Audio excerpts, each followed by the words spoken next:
Now, activists in the Free State are calling for swift action against a farmer in Kroonstad accused of killing a worker over a salary dispute. News from Africa's Zineeko Mhlaba is following that story. He joins us live in Kroonstad this morning. Zineeko, hello. Tell us some background to the story and exactly what we know about what happened. How are you feeling about this incident? Do you know what happened? How do you feel about the fact that a person attacked 5 cable thieves, attacked my son? I'm feeling very bad about it. How do you feel about your grandson allegedly shooting and killing someone? How do you feel about that? How do you feel about the farm attack on my son? No, we're talking about... It was a mistaken farm attack because his rifle was standing against the... He didn't have his rifle in his hand. How? Hello. What are you doing? Why are you taking our mic now? Why are you taking the mics? Huh? Why are you taking our mic? The mics. Why are you taking our hands in mic? my place. It's not on your face. Give me this. Okay, so did you ask your workers to bury the person, the farm worker? No. Or you did it yourself? I won't answer any questions anymore. But how do you feel about the whole incident? Very bad, because this is not the first farm attack I had. I had a previous farm attack. They shot me from 4 yards from outside my house. In your video, you said you killed and buried someone. It's recorded on your video on social media. Did you do that, or are you changing your story? You are saying on a social media video, it's you. You are saying that your grandson shot someone and you buried him. Are you changing your statement? Out of my premises. We are outside your premises. We are outside your premises. We are outside your premises. That's an assault. Your hand is in my... That's assault. Take it out of my premises. You just threatened an innocent person to kill I someone. didn't assault you. You're a bloody liar. No, I'm not. Are you a licensed gun owner? What's it? Are you a licensed gun owner? Or I'm a what? Are you a licensed gun owner? Do you have a gun and do you have a license for it?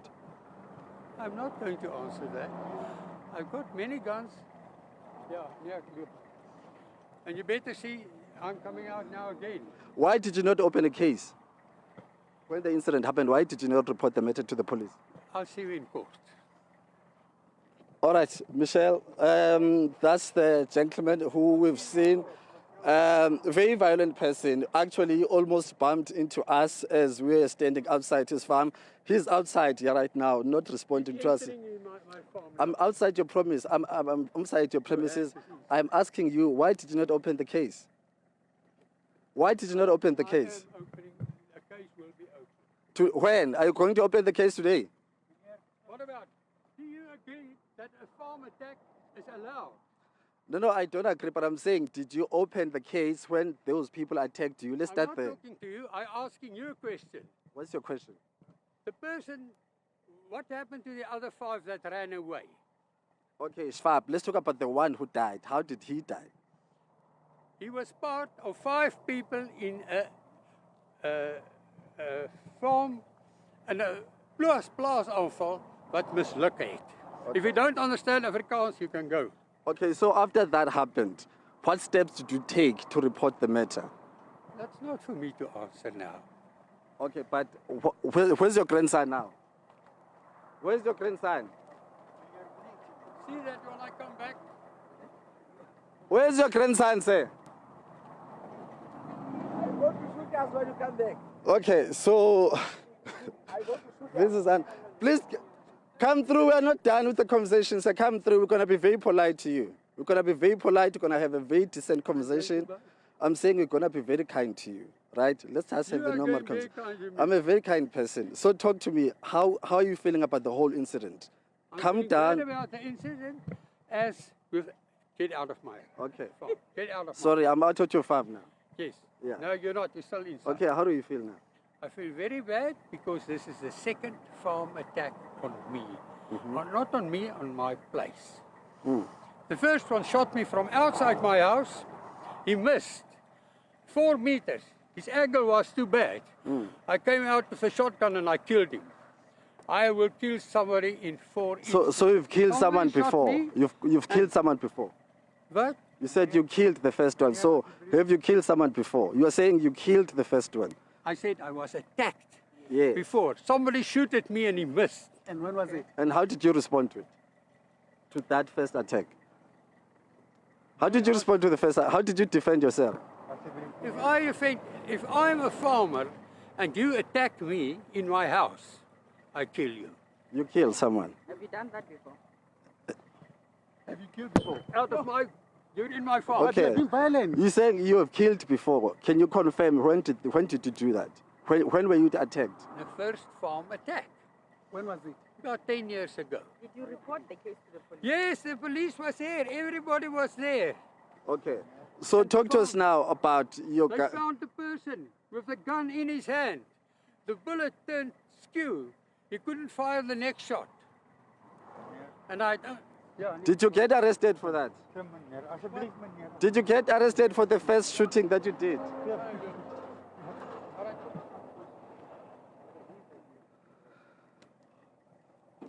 That was a mouthful, Michelle. Just from what we've picked up from this very violent conversation, the gentleman is saying that he was attacked before. He's reporting that there were several attacks before. And in response to that first attack, he shot someone.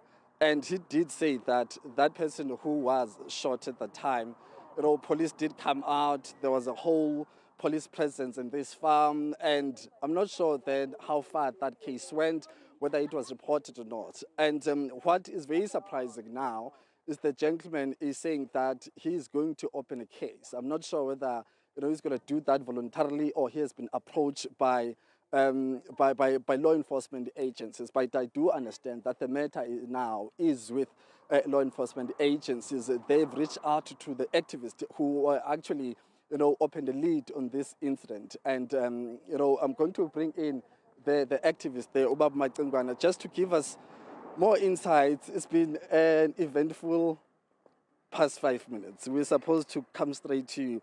But please take us back before we go to this chaos right now. Take us back. How did you get to know about this incident? Just give us a chain of events, if you may.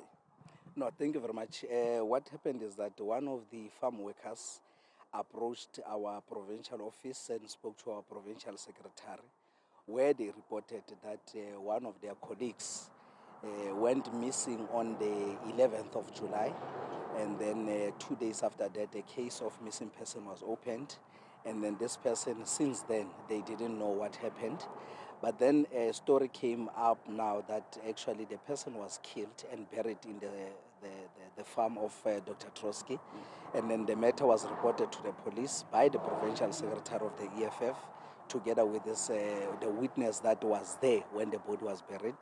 We were then informed that the police went to exhume the body on the 25th of August. Okay, that's a lot to process. But if you remember any time frames, from what I've picked up, you're saying the person who's deceased went missing in July and the body was exhumed in August. That's almost a month period. And we're here today we are being called by law enforcement to assist without getting into details in terms of what kind of assistance. But just clarify the time frame according to the gentleman from your party who assisted and what you understand. No, look, I think we must also put on record that we felt a bit aggrieved that after a period, like you have correctly said, it's over a month, that the perpetrator has not been arrested and the accomplice, which is now the doctor, has not been charged or anything. Instead, we have seen that the police have been dragging their feet on this matter. So, but we were a bit happy yesterday after the demonstrations that were led by the EFF. We were then told that the case is now handed over to the Hawks for a further investigation, because now the case has been prioritized as a priority case. Yeah, just to clarify so that you don't implicate people who might not be implicated. You saying that your source of information is someone who is a eyewitness, who was present at the time. Give us more details about how linked is the individual who gave you information. How credible is his version of the story? No, it's very credible because, like we have correctly said, that he is a farm worker. He's a worker. He's one of the employees that were fighting for their wages at the time. And from what we are told, he is one of the people that were asked by the very same doctor and the grandson to bury the deceased. Okay. Have you managed maybe to pick up or identify the families? Are they even aware that this has happened? Any information regarding the family of the deceased so far? No, we have been working on that. We even spoke to some of these employees, which we have some of them, but we, with no luck, were unable to trace the family of the deceased because it's alleged that the deceased is a foreign international individual who is from Lesotho. So we're battling with tracing the family of the deceased. Okay, Mr. Maximwana, thank you very much, sir, for your time. We'll catch up with you later once you engage with the authorities. Thank you. Thank you very much, sir. That's Mr. Maximwana there, who is, a leader, one of the leaders of the economic freedom fighters in the Free State. They are the ones who really opened the lead on this matter. So that's the situation. That's the summary of the story, Michelle. But I can tell you right now, the gentleman you just spoke to right now, who is the alleged grandfather, we understand that the perpetrator is not him. He is not the one who shot the deceased, who now we know is allegedly from Lesotho, so is a non-South African. And according to the EFF activists, they have not managed to trace that family. So I'm not sure whether the family already know about this incident because the deceased has not been named. So they might also not be aware that the person we are talking about is one of their family members. But as I said, a very concerning character of the said grandfather in terms of his temper. And he could not confirm whether he has a licensed gun or not, because I did pose that to him. I mean, I was looking at his character and his emotions. That's why I posed that question, whether he is a licensed gun owner. And he could not answer that. But he did say some very implicating things, which I will not repeat. But at some point, when we got here, before we set up our cameras, he drove out, as we saw him just now driving in. When he was driving out, we were just sitting outside getting a briefing from the activist. And literally, threatened to kill the person I just spoke to right now, saying that if we dare step on his property, he's going to kill us. And then we see him now coming back, still violent, driving in, off-ramping from the main road, getting into his main entrance. We were setting up here. We had to run for cover. We had to pick up whatever we had so that we can give him away. Otherwise, he would have smashed into us. And then we did try to have a conversation with him. He did say that at some point, he did kill someone. And police did come out. So that's the question we're going to be probing with the police in terms of, was there ever any case of murder that was reported? And how far did that case go as far as investigations and prosecutions are concerned? So we'll be following up now the steps of law enforcement. As I did say, that the gentleman I just spoke to right now has been called in by law enforcement to get more details from him. But what is clear, this gentleman is still out and about, and the said suspect, who is said to be, a relative of the gentleman we spoke to, is still out and about. No one has been arrested a month later after that incident took place, allegedly. So, yeah, Zanika, incredibly concerning story, and we'll get more clarity from you when you speak to officials about whether any charges have indeed been brought, and if not, why not?